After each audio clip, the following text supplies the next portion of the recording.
Yo, what's up mga chong? It's me, Santa Page. So, ang agenda natin ngayon is ililibot ko kayo dito sa binili kong bagong mansyon. So, tara! So, bago nga pala magsimula ang ating video, ay make sure na nakapollow kayo. Kung sa TikTok kayo nanonood, make sure na nakapollow. Heart and comment nyo na rin kung ano gusto nyo gawin natin dito sa One State Party. Kung sa YouTube naman kayo, mag-subscribe kayo guys. Click the notification bell para ma-notify kayo kung nakapag-upload na ako. So, tara, simulan na natin. So, sa mga gusto pala mag-download nito, punta lang kayo sa TikTok ko guys.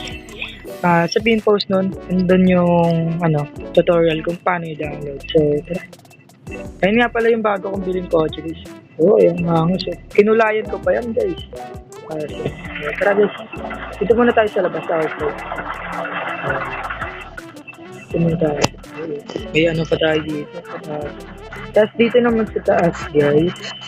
May ano dito, ayun no. May pool tapos may upuan dito. Then, ang ganda nga eh. Nag-update sila. Tapos nagdagdag pa dito. Hindi ko napapansin ito dati. Ayan, may pool dito guys, pwede tayo may swimming dyan. Ayan. Tapos dito naman sa baba guys, meron ditong magdaanan.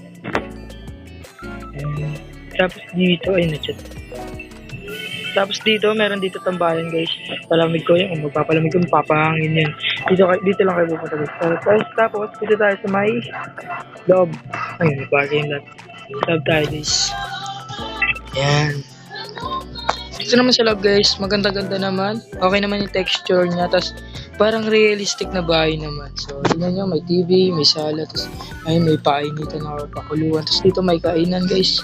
Normal lang talaga. Tapos yan, may mga fake plants. Yan, may mga fake plants. Hindi ko alam kung ano to eh. Ayan. Dito naman yung CR guys. So, maganda naman. Pwede na siya sa 15mm. So, tapos sa taas naman tayo guys. May frame pa. Picture frame. So, dito naman tayo sa taas guys. Dito tayo natutulog. Ayan eh, may picture frame. Saktong-sakto lang talaga guys sa isang tao kaya dalawa. Pwede na to sa dalawa guys. Yan, ang ganda.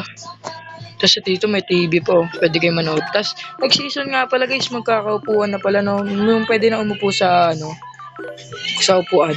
Dito kasi ngayon season, bawal pa dito. So, yun lang guys. Sana kasiyahan kayo sa content ko. So, make sure to follow guys. Make sure to subscribe. So, yun lang guys. Bye-bye!